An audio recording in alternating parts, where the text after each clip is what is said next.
My golden child sister tried to ruin my wedding, but my fiance's revenge was perfect. Growing up with Jane as my older sister was like living in someone else's spotlight. She was the golden child, the one who could do no wrong, the one who got all the praise and attention.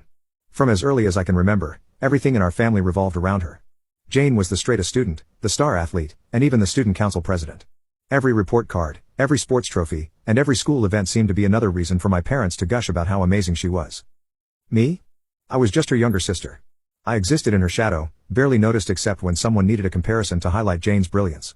Family gatherings, holidays, birthdays, everything followed the same pattern. Jane would be the center of attention while I was just there. Take Christmas for example. Every year was predictable.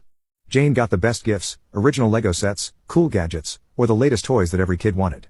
One year, she got a Lego Technic set, complete with working motors and intricate designs. It was the kind of gift that made kids in our neighborhood jealous. I, on the other hand, got a knockoff Lego set that didn't even have proper instructions. My parents brushed it off with, "Oh, you like to figure things out on your own, don't you?" "Sure, Mom." That's exactly why Jane got the premium set, and I got the one missing half its pieces. This favoritism wasn't limited to just childhood. When Jane turned 16, my parents celebrated it like a milestone fit for royalty. They bought her a used BMW claiming that a first car should be something prestigious.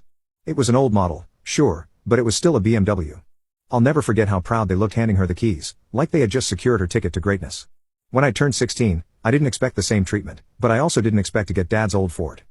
And I only got that because Jane got an upgrade to a newer car.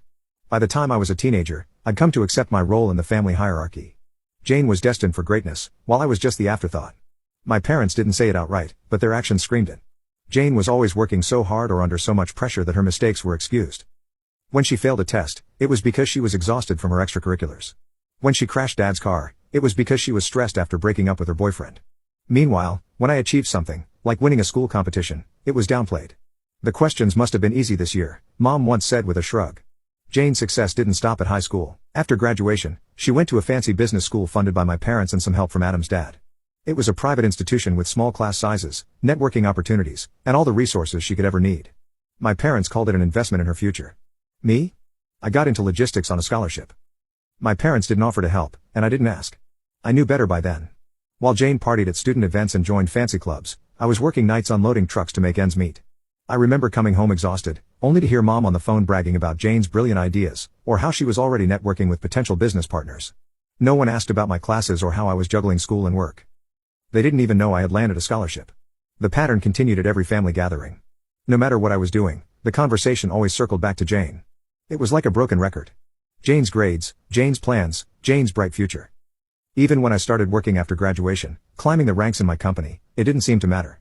Jane had already opened her first restaurant, funded by our parents and Adam's father. They acted like she'd built the entire thing from scratch, conveniently forgetting the loans and family money that made it possible. The restaurant itself was flashy, a modern Instagram-worthy place that got a lot of attention. But anyone who looked closely could see it wasn't exactly profitable.